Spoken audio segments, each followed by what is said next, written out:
Hello बच्चों, स्वागत है सभी का नवोदय ट्यूशन 2.0 में। आज की हमारी हिंदी की 8वीं क्लास है जिसमें कि हम विलोम शब्द लिखेंगे। अब तक मैं आप सभी बच्चों को 40 विलोम शब्द लिखा चुका हूँ। इसके बाद में हम आगे लिखेंगे 41 से लेकर 50 तक। तो आप सभी बच्चे वीडियो को ज़्यादा से ज़्यादा शेयर कर दो और चैनल को सब्सक्राइब कर लेना, जिससे कि मेरी प्रत्येक वीडियो आपको मिलती रहेगी। तो आपसे मेरा यह कहना है कि आपकी जो जिन भाई बंधुओं ने अभी तक चैनल को सब्सक्राइब नहीं किया है उनको बता दो कि वो भी चैनल को सब्सक्राइब कर लें, क्योंकि अभी अभी आपकी छुट्टी पड़ने वाली है वैसे भी। तो आप सभी इससे नवोदय की तैयारी कर सकते हैं और क्लास 1 से लेकर 8 तक अच्छे से पढ़ सकते हैं। तो आप सभी मेरे साथ इन विलोम शब्दों को लिखते जाना और लास्ट में मैं अपने स्टूडेंटों से भी पूछूंगा कि उन्हें अच्छे से याद है कि नहीं। आप देखना उनको अच्छे से याद है कि नहीं। तो आज का सबसे पहला हमारा विलोम शब्द है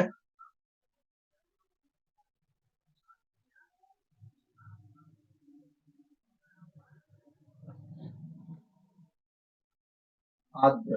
आर्द्र का क्या होता है ना विलोम शब्द, हम क्या लिख रहे हैं अभी विलोम शब्द। आर्द्र का क्या होता है शुष्क।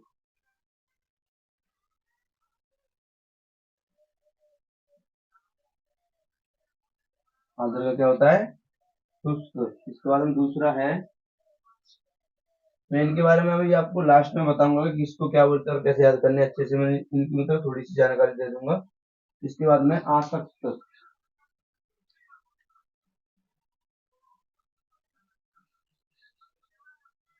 इसके बाद में क्या है आसक्त।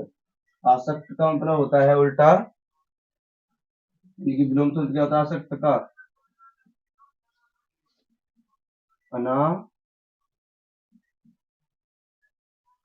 अनासक्त। आसक्त का विलोम शब्द क्या होता है अनासक्त।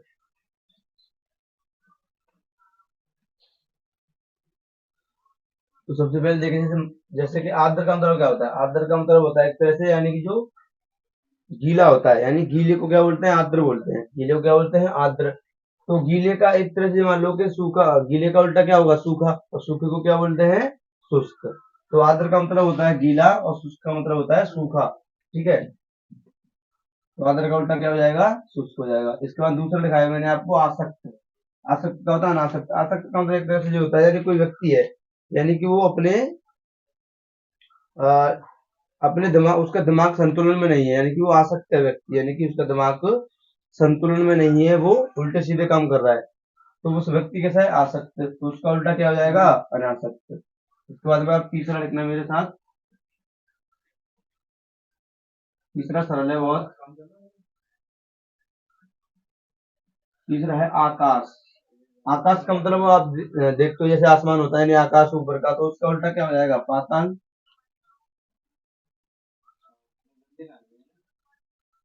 आकाश का क्या होगा पाताल। इसके बाद में इसमें चौथा है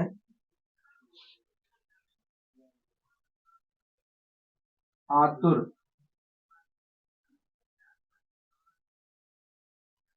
आतुर। आतुर का होगा अनातुर।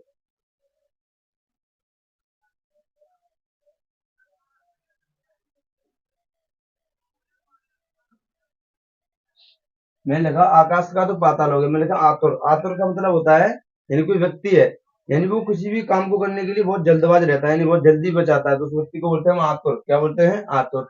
और अनातुर का मतलब होता है यदि किसी काम के लिए जल्दी नहीं करता, उसे बोलते हैं हम अनातुर। इसके बाद में पांचवा है इसमें, ये तो सरल है।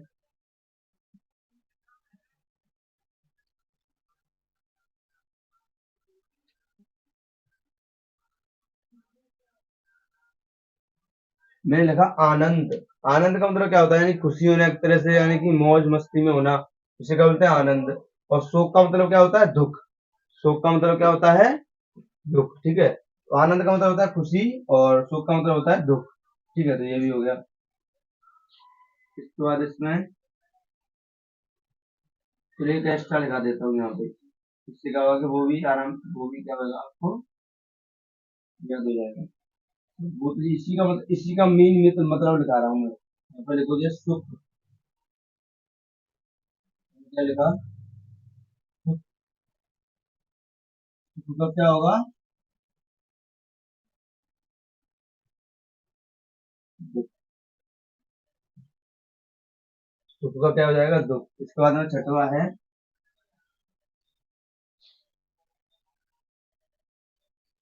आपत्ति।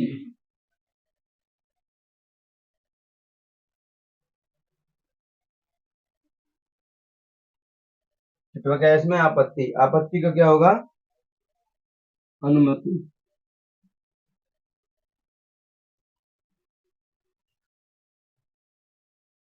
आपत्ति का मतलब होता है यानी कोई विपदा आ जाना, क्या आ जाना? कोई विपदा आ जाना, यानी आपत्ति आ जानी, कोई यानी कोई संकट आ जाना, उसे बोलते हैं आपत्ति आ गई। और अनुमति का मतलब क्या है? यानी अनुमति से काम हो रहा है, यानी कि एक दूसरे की बातों को मानकर काम हो रहा है, उसे बोलते हैं अनुमति में काम हो रहा है। ठीक है। इसके बाद में सातवां है इसमें,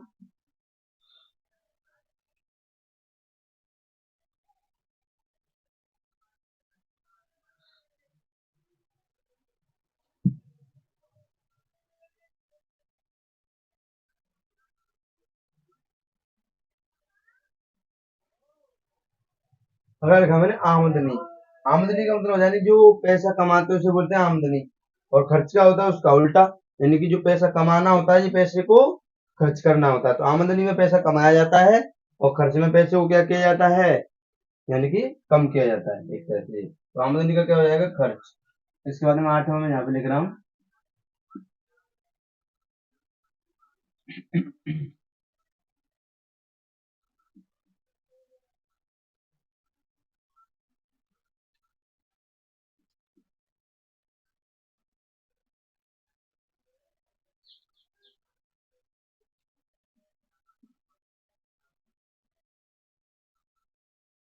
मैंने लिखा आरोह। आरोह का मतलब क्या होता है? आरोह का मतलब होता है आगे का। आरोह का मतलब क्या होता है? आगे की बात होंगी इसमें। अवरोह का मतलब क्या होता है? पीछे की बात। मतलब आरोह का मतलब होता है आगे बढ़ना। आज जैसे आपने पढ़े होंगे आरोही क्रम और अवरोही क्रम। आरोही क्रम को क्या बोलते हैं? Ascending order. और अवरोही क्रम को क्या बोलते हैं? Descending order. ठीक है। तो आरोही आरोही का मतलब होता है एक तरह से कहाँ पे आगे जाना, यानी जैसे आपने मैथ में देखा होगा आरोही क्रम में क्या होता है, जैसे कुछ संख्या होती है तो उनका बढ़ता हुआ क्रम क्या होता है? आरोही क्रम में संख्या उसमें क्या होती है? बढ़ती है। जैसे एक के बाद दो, दो के बाद तीन, तीन के बाद चार। और अवरोही क्रम होता है उसमें क्या होता है? उसमें संख्या क्या होती है? घटती है, यानी कि जैसे पांच है तो पांच को पांच से छोटा आएगा, फिर चार, तीन, दो, एक, ऐसे करके उसमें होता है। तो आरोह का उल्टा क्या हो जाएगा? अवरोह। तो आप उससे याद कर सकते हो इसको। इसके बाद नौवा है इसमें,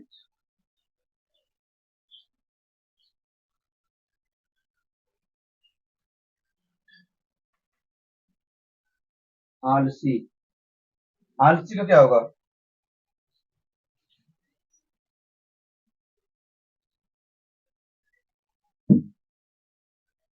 आलसी का मतलब होता है यानी ऐसा व्यक्ति जो कुछ काम ना करता हो, यानी कि किसी काम, जैसे मान लो कोई व्यक्ति है, वो सुबह सवेरे में क्या करता है? सुबह जगता नहीं है, यानी सोता ही रहता है, जगने में बहुत परेशानी होती है उसको, यानी कि कुछ काम करना नहीं चाहता, तो ऐसे व्यक्ति को हम बोलते हैं आलसी।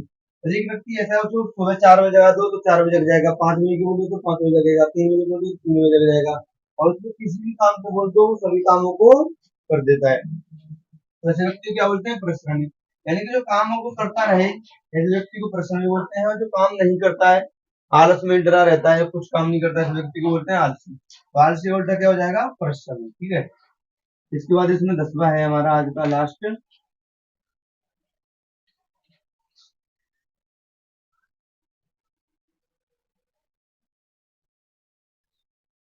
मैंने लिखा आस्तिक। आस्तिक का मतलब क्या होता है? आस्तिक का मतलब होता है जो भगवान को मानता है, उसे हम क्या बोलते हैं? आस्तिक। यानी कि एक ऐसा व्यक्ति जो भगवान को मानता है। किसको मानता है? भगवान को। यानी कि इसे बोलते हैं थीस्ट। इंग्लिश में क्या बोलते हैं? आस्तिक को थीस्ट। यानी कि एक ऐसा व्यक्ति जो भगवान को मानता है, इस व्यक्ति को हम बोलते हैं आस्तिक। और एक ऐसा व्यक्ति जो भगवान को नहीं मानता, भगवान को नहीं मानता, उसको क्या बोलते हैं? नास्तिक।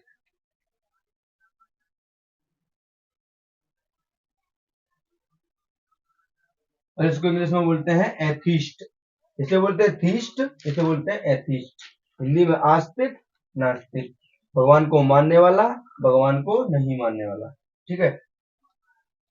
और एक बार आप इनको अच्छे से लिखो, फिर एक बार और मैं इनको समझा दूंगा। ठीक है। तो लिख लो एक बार और। ये एक बार एक्स्ट्रा लिखा देता हूँ, जैसे मैंने वहां पे आपको लिखाया था,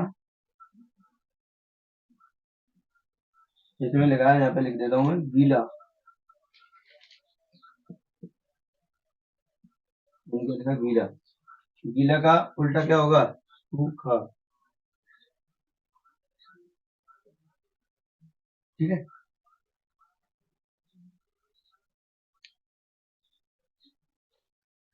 तो आप सभी बच्चे इनको लिखो अच्छे से।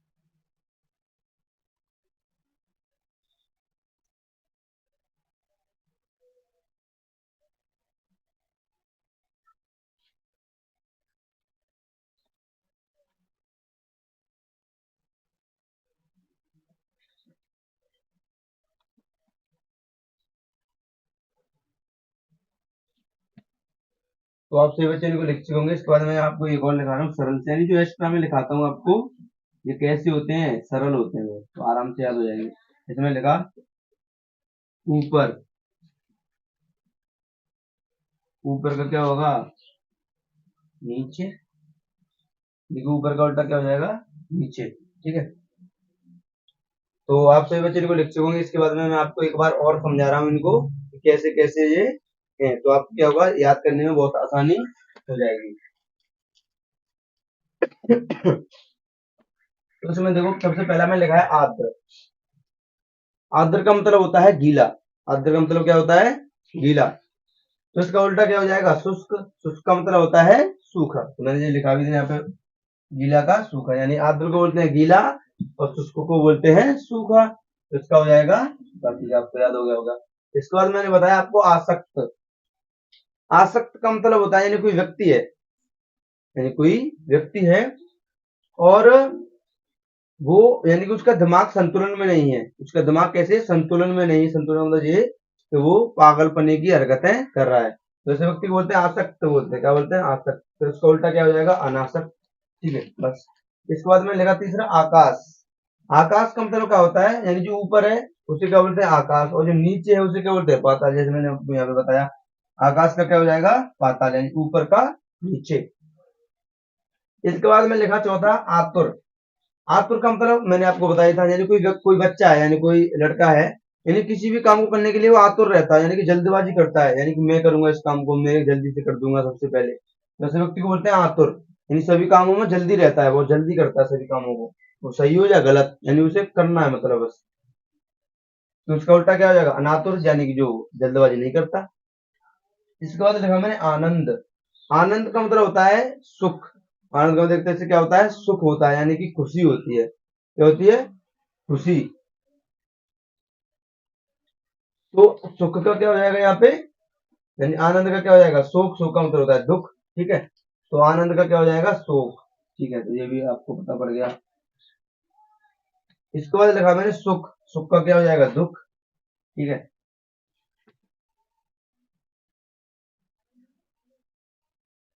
इसके बाद लिखा मैंने आपत्ति। आपत्ति का मतलब क्या होता है, आपत्ति का मतलब ये होता है, यानी कि कोई परिवार है, उसके घर में काम वगैरह नहीं चल रहा उनका, तो घर में पैसा वगैरह नहीं है, तो उनके घर में पैसों की क्या आ गई, आपत्ति आ गई। या कोई मान लो बाढ़ आ गई, तो बाढ़ आ गई तो रहने वगैरह के लिए, रहने के लिए कोई जगह नहीं बची, तो वहां पे क्या आ गई, उस गांव में आपत्ति आ गई। तो आपत्ति का क्या होता है, अनुमति। अनुमति में क्या होता है, अनुमति में ये होता है, यानी कि यानी किसी की सभी एक दूसरे की अनुमति से काम करते हैं, यानी वो उसकी बातों को मानता है, वो उसकी बातों को मानता है। तो आपत्ति का हो जाएगा उल्टा अनुमति। इसके बाद में जैसे मान लो आपको ये थोड़ा कठिन लग रहा हो, तो इस पे क्या बना दो, एक स्टार बना दो। मैंने आपको बताया भी था पहली क्लासों में, जब भी आप इनको याद करो, स्टार बना, स्टार वालों को थोड़ा अच्छे से याद कर लो तो वो अच्छे से याद हो जाएंगे। इसके बाद लिखा मैंने अगला आमदनी। आमदनी का होता है खर्च। आमदनी का मतलब होता है एक तरह से, यानी जो पैसा कमाते हैं उसे क्या बोलते हैं आमदनी। और खर्च क्या होता है, उसका उल्टा होता है, यानी उसको पैसे को खर्च करते हैं उसे क्या बोलते हैं, खर्च। यानी पैसे को कम करने को बोलते हैं खर्च, और पैसे कमाने को बोलते हैं आमदनी। ठीक है। इसके बाद मैंने लिखा आठवां। आठवें में बताया मैंने आरोह। आरोह का क्या होता है, अवरोह। आप सभी बच्चों ने आरोही क्रम और अवरोही क्रम पढ़े होंगे। तो आरोही क्रम में क्या होता है, यानी आरोही क्रम को इंग्लिश में बोलते हैं असेंडिंग ऑर्डर। क्या बोलते हैं? Ascending order. असेंडिंग का मतलब आगे बढ़ना, यानी कि असेंडिंग ऑर्डर, यानी कि इसमें क्या होता है, आगे बढ़ते हैं। जैसे मान लो मैंने कोई संख्या लिख दी,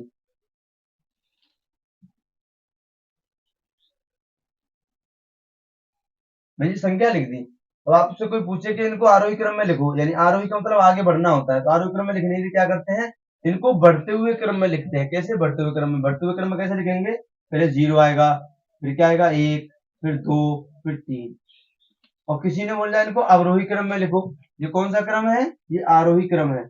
और किसी ने बोल दिया कि कौन सा क्रम लिखो, अवरोही क्रम लिखो, अवरोह लिखो। अवरोही क्रम में कैसे लिखेंगे इसको, तीन, दो, एक, जीरो। ये क्या हो जाएगा, अवरोही क्रम। यानी कि जो बढ़ता हुआ क्रम होता है उसे बोलते हैं अवरोही क्रम, सॉरी आरोही क्रम, और जो घटता हुआ क्रम होता है उसे बोलते हैं अवरोही क्रम। तो इसमें वही है जी एक तरह से। तो आरोह का मतलब होता है बढ़ना, और अवरोह का मतलब होता है घटना। तो आप सभी बच्चे इनको समझ गए होंगे। इसके बाद में अगला है, मैंने आपको नौवां लिखाया, तो मैं कह रहा आलसी। आलसी का मतलब मैंने आपको बताया था कि जो व्यक्ति कोई काम नहीं करता है, यानी कि आलसी पड़ा रहता है, सोता ही रहता है, ऐसे व्यक्ति को बोलते हैं आलसी। और जो लगातार काम करता रहता है, यानी किसी भी काम को करवा लो उससे वो कभी मना नहीं करता, ऐसे व्यक्ति को क्या बोलते हैं हम, परिश्रमी बोलते हैं, यानी परिश्रमी यानी कि मेहनती। तो क्या बोलते हैं, मेहनती, काम करने वाला। इसके बाद में लास्ट लिखा है आपको आस्तिक। आस्तिक कौन होता है? आस्तिक को बोलते हैं इंग्लिश में थीस्ट। क्या बोलते हैं इंग्लिश में इसको? थीस्ट। और उसका उल्टा क्या होता है, नास्तिक। नास्तिक को बोलते हैं एथिस्ट। नास्तिक को क्या बोलते हैं, एथिस्ट। यानी कि जो भगवानों को मानता है, यानी कि एक ऐसा व्यक्ति जो कहता है कि भगवान है, भगवानों को मानता है, भगवानों की पूजा करता है, सभी भगवानों को मानता है वो, तो ऐसे व्यक्ति को बोलते हैं हम आस्तिक। और जो भगवानों को नहीं मानता उसे क्या बोलते हैं हम, नास्तिक। ठीक है, तो ये हो गया, आराम से कीजिए बहुत। इसके बाद देखो, मैं लिखाया एक्स्ट्रा लिखाया आपको दो, बहुत इजी है ये, गीला लिखाया है। गीले का मतलब क्या होता है, जो गीला होता है। अब गीले का उल्टा क्या हो जाएगा, सूखा। ये तो सरल है। मैं लिखाया ऊपर, ऊपर का क्या होगा, नीचे। तो आप सभी बच्चे इनको अच्छे से लिख चुके होंगे। इसके बाद में जो मेरे पे स्टूडेंट पढ़ते हैं उनको मैं एक या दो दो विलोम शब्द पूछूंगा, और उसके बाद में क्लास को समाप्त करेंगे हम।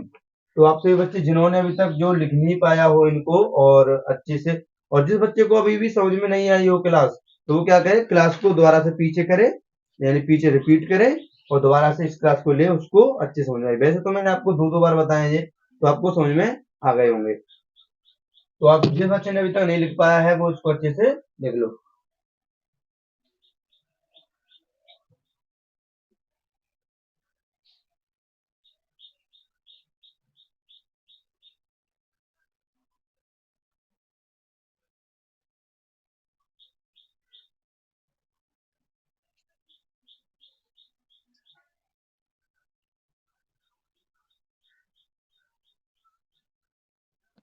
तो आप सभी बच्चे इनको लिख चुके होंगे। अब एक एक करके मैं अपने स्टूडेंटों को बुलाऊंगा और उनको पूछूंगा। आप सभी सोच रहे होंगे कि मैं प्रत्येक वीडियो में अपने स्टूडेंट को बुलाता हूँ और पूछता हूँ। वो मैं इसलिए पूछता हूँ कि आप भी इन्हें अच्छे से याद कर सकें, क्योंकि आप बच्चों को देखोगे कि ये याद करके मेरे को सुनाते हैं, तो आप भी अपने बड़े भाई बंधुओं से बोलो कि वो अभी आपको पूछ लें, तो आपको भी अच्छे से याद हो जाएंगे, क्योंकि ये बहुत काम के होते हैं विलोम शब्द। ये आगे भी काम आते हैं जब आप और किसी भी, जैसे आपकी 12th वगैरह हो जाएगी, यानी 12वीं पास कर लोगे, उसके बाद में जब किसी नौकरी की तैयारी करोगे पुलिस वगैरह की, तो उसमें भी विलोम शब्द आते हैं। ठीक है, तो सबसे पहले बुलाऊंगा मैं, आज नंबर सबसे पहले शिवा का।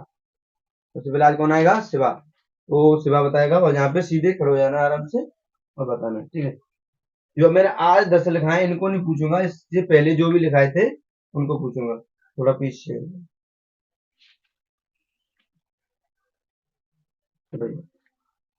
तो बताओ सबसे पहले अत्यधिक का क्या होगा, अत्यधिक का क्या होगा, बस। तो अत्यधिक का होता है अल्प। इसके बाद में दूसरा बताना है, आदान का क्या होगा, शाबाश। तो आदान का होगा प्रदान। ठीक है, इसने सही बताया, जाओ। इसके बाद में दूसरा नंबर है रौली का। दूसरा नंबर किसका है, रौली का। तो देखते हैं रौली को अच्छे से याद है कि नहीं। रौली को बताना सबसे पहले आलस्य का क्या होगा, आलस्य। आलस्य का क्या होगा,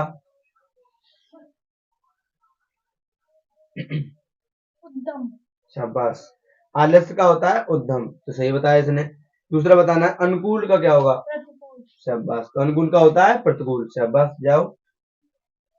आप सभी बच्चे भी इनको अच्छे से ऐसे याद करो और अपने बड़े भाई बंधुओं से बोलो कि भी आपको पूछ रहे हैं इनको। तीसरा नंबर है कीर्ति का। तीसरा नंबर किसका है? कीर्ति का। देखते हैं कीर्ति को याद है कि नहीं। बताओ, आय का क्या होगा? आय का क्या होगा, दोबारा बताओ। व्यय। आय का होता है व्यय। थोड़ा इधर, आय का होता है व्यय। आय का मतलब होता है यानी कि वही, यानी कि मैंने आपको जो दिखाया आमदनी और खर्च, आमदनी और जो खर्च लिखा है ना, उसी से संबंधित है बिल्कुल। इसके बाद में एक और बताना है, आशा का क्या होगा? आशा, दोबारा बताओ। आशा का होता है निराशा। ये भी सही बताया इसने, तो बिल्कुल ठीक है, जाओ, शाबाश। इसके बाद में अगला नंबर है आदित्य का। अगला नंबर किसका है? आदित्य। देखते हैं आदित्य को याद है कि नहीं। तो आदित्य को बताना है आहार का क्या होगा? दोबारा बताओ। शाबाश। आहार का क्या होगा? अनाहार। तो आगे आगे देख के करो। दूसरा बताना है अनाथ का क्या होगा? शाबाश। अनाथ का क्या होगा? शाबाश, जाओ, सही बताया इसने भी। इसके बाद में अगला नंबर है राज का। देखते हैं राज को अच्छे से याद है कि नहीं।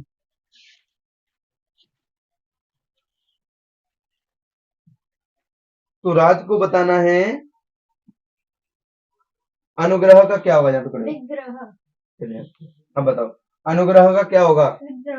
अनुग्रह का होगा विग्रह। यानी ये भी कैसे बताया इसने, बिल्कुल सही बताया। तो अनुग्रह, सॉरी, अनुग्रह का क्या होता है? विग्रह। इसके बाद में एक और बताना है सबसे, देखते हैं क्या। आगमन का क्या होगा? आगमन, प्रस्थान। शाबाश। यानी कि आगमन का क्या होगा? प्रस्थान। ये बिल्कुल इसने सही बताया। तो जाओ, शाबाश। और लास्ट स्टूडेंट है आज का निशांत। आराम से। तो आज इसका क्या नाम है? निशांत को बताना है अनुकूल का क्या होगा? प्रतिकूल। शाबाश। अनुकूल का होगा प्रतिकूल। इसके बाद में बताना आदान का क्या होगा? प्रदान। आदान का होगा प्रदान। ठीक है, ये भी। इसके बाद में बताओ, एक और बताओ, चलो। अनुग्रह का क्या होगा? विग्रह। अनुग्रह का क्या होगा? विग्रह।